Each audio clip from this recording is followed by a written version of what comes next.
የማይቆም እሳት ያለባት ከተማ ሴንትራሊያ ፔንሲልቫኒያ። በ1962 ዓ.ም በአሜሪካ ውስጥ ትንሽ ከተማ ነበረች። ሰዎች በሰላም ይኖሩባት ነበር። ነገር ግን አንድ ቀን ከመሬት በታች እሳት ተነሳ እና ያ እሳት እስከ ዛሬ ድረስ አልጠፋም። ይህ ታሪክ የአሜሪካ በጣም አስፈሪ ከተማ ሴንትራሊያ ፔንሲልቫኒያ። ከተማው እንዴት ተጀመረ? ሴንትራሊያ በ18ዎቹ መጨረሻ ተመሰረተች። ከተማው በጣም ታዋቂ ያደረገው ነገር ኮል ማይኒንግ ነበር። በዚህ ጊዜ ብዙ ሰዎች ስራ ነበራቸው፣ ቤተሰቦች ይኖሩ ነበር፣ ትምህርት ቤት ነበር፣ ቤተ ክርስቲያኖችም ነበሩ።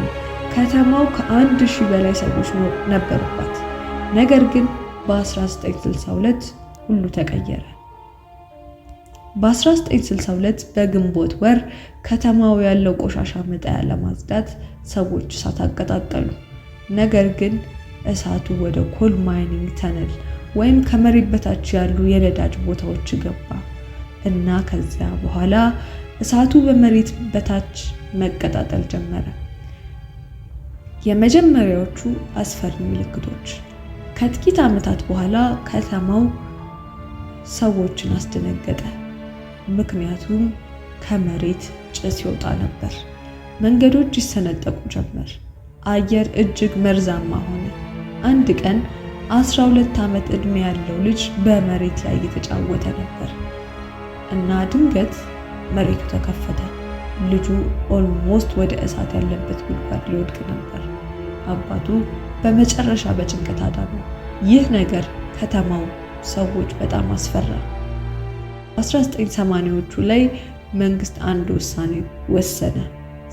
ሴንትራሊያ ለመኖር አደገኛ ነው ተባለ። ስለዚህ መንግስት ሰዎቹን ከተማውን እንዲተዉ ገንዘብ ሰጣቸው። ብዙ ሰዎች ቤታቸውን፣ ከተማውን ትተው ሌላ ቦታ ተዘዋወሩ። ቀስ በቀስ ሴንትራሊያ የመናፍስት ከተማ ሆነች።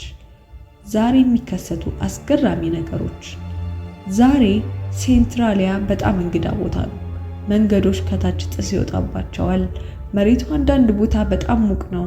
ቤቶች ፈርሰዋል እና አስገራሚው ነገር ደግሞ ሳይንቲስቶች እንደሚሉት ይህ እሳት ሌላ 250 ዓመት ድረስ ሊቃጠል ይችላል።